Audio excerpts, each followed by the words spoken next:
there's a lot of public programs, but I think this one is pretty significant in a few different, a little bit different ways, obviously, like getting, almost 300 people over the course of a couple of days out there to do things that are pretty meaningful, and they really, I heard from a number of people when when they were done, they're like, I can't wait to come back here next year or the year after, or bring my kids and watch. I want to see how my tree is going to grow. You know what I mean? So I think that's pretty significant when you can connect people. They're really starting to take an ownership in the park and in this place in particular, and just kind of our mission and what we're doing. So it's really, really neat, and I feel pretty good after a day or two or three of doing this kind of a thing with people. The first Earth Day was about 50 years ago, back in 2020, and of course COVID kind of kiboshed our big 50th anniversary plans. But the Park District here, we started, Natural Resource Management started kind of celebrating and doing some public outreach for Earth Day in 2015.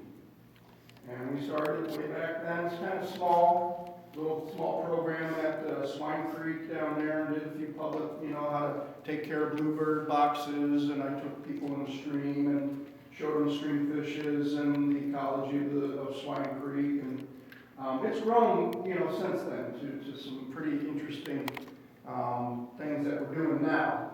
Of course, Earth Day started way back, those are famous pictures, of course, of the Cuyahoga River burning.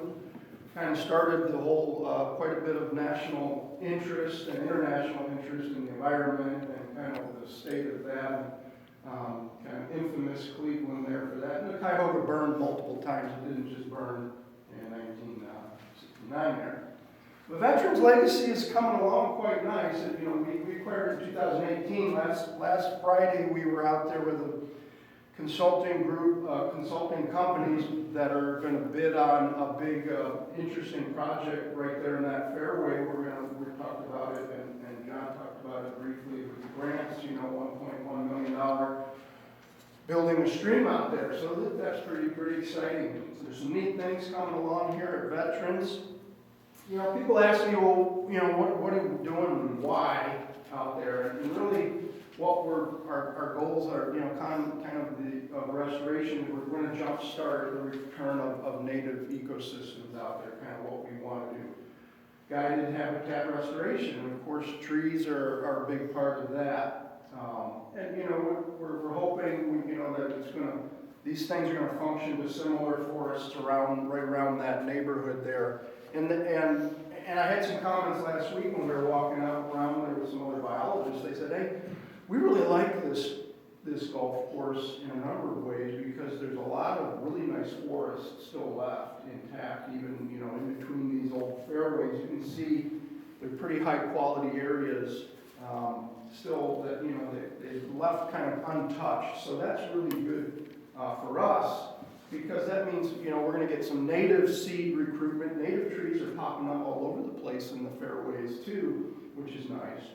But we also want to add more. We're adding more diversity and some bigger trees, and again, getting the public involved is really neat. So yeah, we have kind of these things going in. You can see kind of in between that little fairway. These are old pictures from, this is actually, I think, Orchard Hills.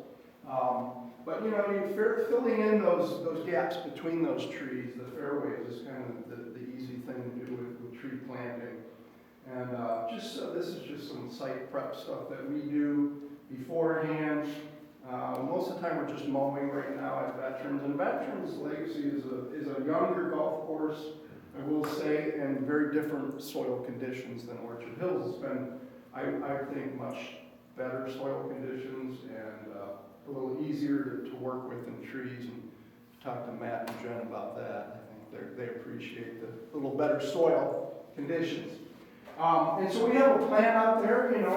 A few years ago, kind of came up with a general restoration plan and concepts, and which fairways here, color-coded, make more sense to start planting trees on versus others. And there's a lot of other, there's other restoration that I would love to get going out there with some of the ponds and daylighting and fixing streams that were buried out there.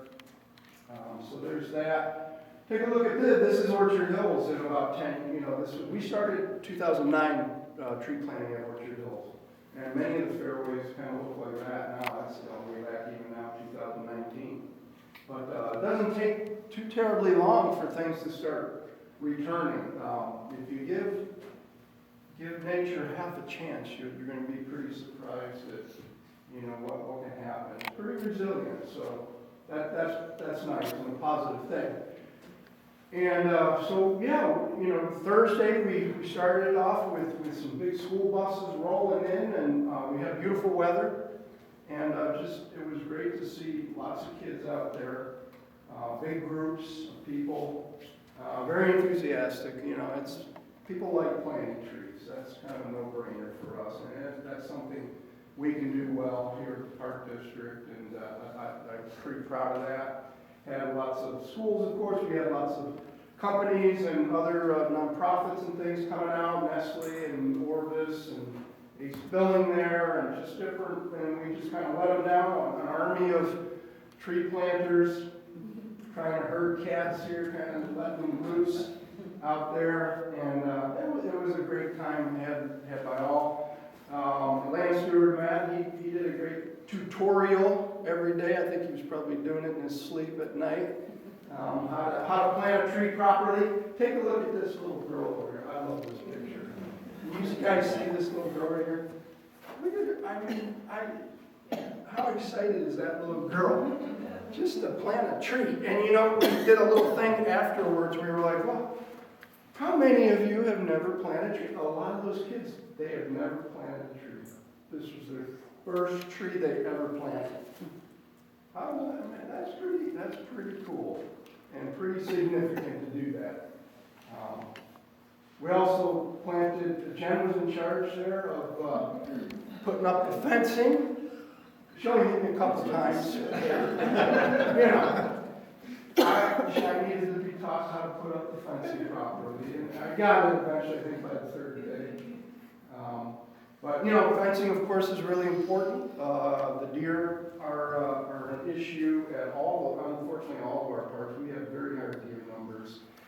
And we've learned the hard way with this. So you plant trees, they're very curious, and they will come out that night and investigate. And the way they do that is by nibbling on things. So the other neat thing, obviously, was just talking about, the ecology of the area with folks as I was walking people out, kind of what we're doing and why, and what was coming in naturally in these fairways was pretty interesting to talk about.